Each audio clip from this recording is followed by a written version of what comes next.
The morning sun rose gracefully over the vast expanse of the Pacific Ocean, casting a brilliant golden hue across the lush, emerald-green landscapes of Fantasy Island.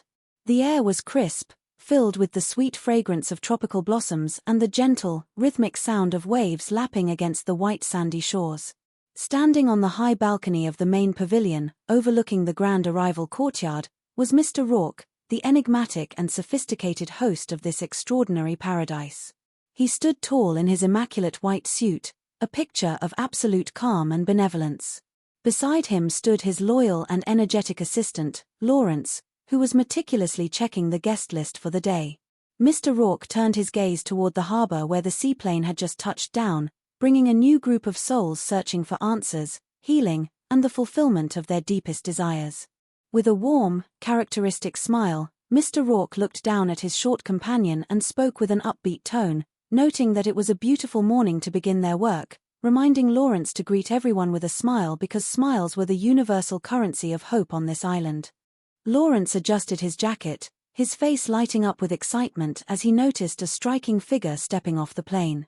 He pointed out to his master that the lady arriving was none other than Miss Wendy Collins, the exceptionally famous fashion model whose face adorned the covers of the most prestigious magazines across the globe.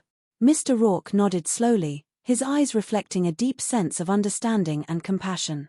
He acknowledged her identity but noted with a touch of melancholy that, unfortunately, her breathtaking beauty was no defense against the complex paradoxes of the human heart. He explained to Lawrence that while Miss Collins might appear to the world as the ultimate gift of the love god to mankind, the tragic reality was that a profound emotional problem had left her completely frigid, unable to experience or reciprocate the very passion she inspired in others. Lawrence sighed, expressing how much of an incalculable waste that was for someone so beautiful. Mr. Rourke agreed, adding that no one was more painfully aware of that emotional void than Miss Collins herself. It was precisely for this reason that her ultimate fantasy was to experience love and its deepest passions without the heavy burden of guilt or inhibitions that had locked her heart for so many years. As they continued to watch the guests assemble, Lawrence noticed another man walking down the ramp, an individual who carried himself with an aura of immense confidence and authority. Lawrence remarked that the man was Arthur Crane, one of the celebrated space shuttle astronauts and a true national hero. Mr. Rourke let out a soft, amused chuckle, correcting his assistant by revealing that the man was actually a plumbing salesman. Lawrence gasped in utter disbelief, questioning how a national hero could be a mere salesman. Mr. Rourke explained that the man was only posing as an astronaut, which was just one of the many grand roles he compulsively assumed in his daily life. He described Arthur Crane as a professional fraud, but one who was so utterly convincing that he could easily deceive the world. Lawrence admitted that he was incredibly convincing on television. Mr. Rourke pointed out that this knack for deception was the core of the problem because the young lady accompanying him was his lovely fiancée, Miss Joanne Fields. If Mr. Crane persisted in his endless, compulsive masquerades, it would undoubtedly spell disaster for their relationship. When Lawrence inquired about the nature of Mr. Crane's fantasy, Mr. Rourke revealed that the salesman desired to be freed forever from his psychological compulsion to be the great imposter. However, the final choice would have to be his own, a definitive matter of a psychological kill or cure. The guests gathered in the beautifully decorated courtyard, surrounded by vibrant flowers and welcoming staff. Mr. Rourke walked down the grand staircase with absolute grace, extending his arms in a warm gesture of hospitality.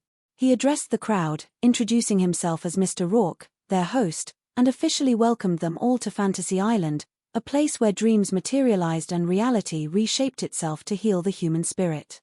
Shortly after the welcoming ceremony, Miss Wendy Collins walked along the scenic paths of the island, accompanied by Lawrence. She looked contemplative, her mind clearly weighed down by the heavy emotional baggage she carried. She confessed to Lawrence that she surely wished she could understand some of the dumb things she had been doing lately. She noted that coming all the way to this remote island just to straighten out her love life seemed desperate, especially since it was not as if she lacked male attention, mentioning that she constantly had all kinds of guys hitting on her. Lawrence, taking the phrase literally, looked shocked and asked if men were actually hitting her. Wendy smiled faintly at his innocence, explaining that hitting on someone was simply a slang term for a display of sexual interest.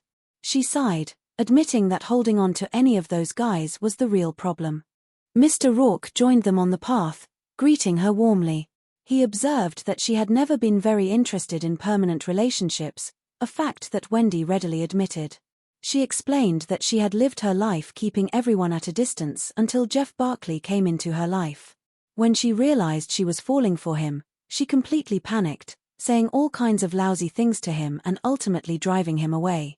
Mr. Rourke listened intently, recalling that in their initial correspondence, she had mentioned seeking help from psychiatry. Wendy scoffed lightly, stating that there were shrinks out there sailing luxury yachts that were fully paid for by her endless office visits, yet none had cured her. Mr. Rourke suggested that if the past is indeed a prologue, then airing all her old wounds might help them better understand her present problem.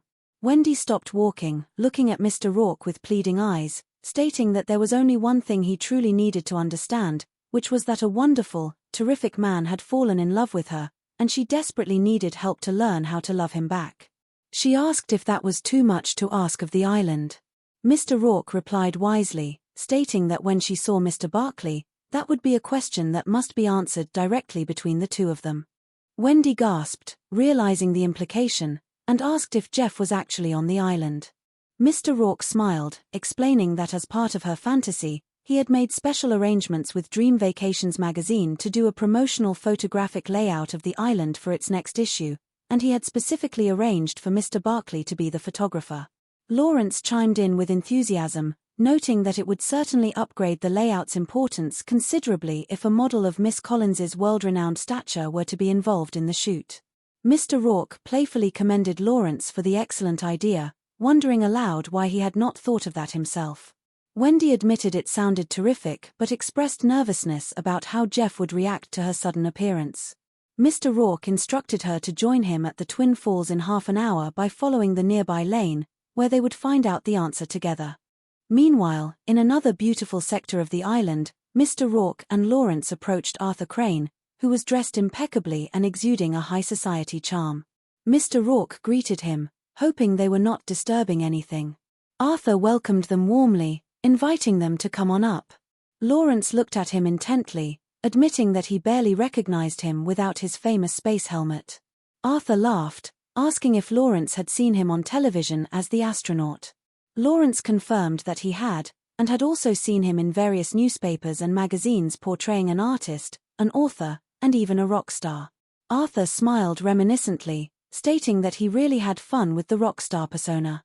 Mr. Rourke observed that it must have been quite imaginative, but noted that he only wished Joanne saw things the way Arthur did, because every time Arthur became somebody else, it drove her up a wall. Arthur's smile faded as he admitted that his behavior indicated a certain psychological imbalance. Mr. Rourke explained gently that when an individual feels fundamentally insecure about himself, it is not uncommon to assume other, grander personalities that they consider more deserving of esteem and respect. Arthur nodded sadly, confessing that used to be his exact motivation until he met Joanne, who made him feel truly good about himself. Yet, despite his love for her, he found himself unable to stop the charades, driven by an uncontrollable compulsion. Mr. Rourke assured him that the island could help, announcing that for the next 2 days, he was entrusting Mr. Crane directly to Lawrence's care. Lawrence looked startled, questioning if he heard correctly. Mr. Rourke confirmed that during Mr. Crane's stay, Lawrence was to remain at his side whenever possible, and if he witnessed Arthur attempting to become one of his fictional personalities, his explicit task would be to stop him immediately. Arthur looked at Lawrence and realized he had to face 2 full days of just being himself. Mr. Rourke expressed total confidence that Arthur would get through it, leaving Lawrence to wonder anxiously if he himself would survive the assignment. Down by the picturesque shore, the photography crew from Dream Vacations magazine was busy setting up their equipment. Jeff Barkley, a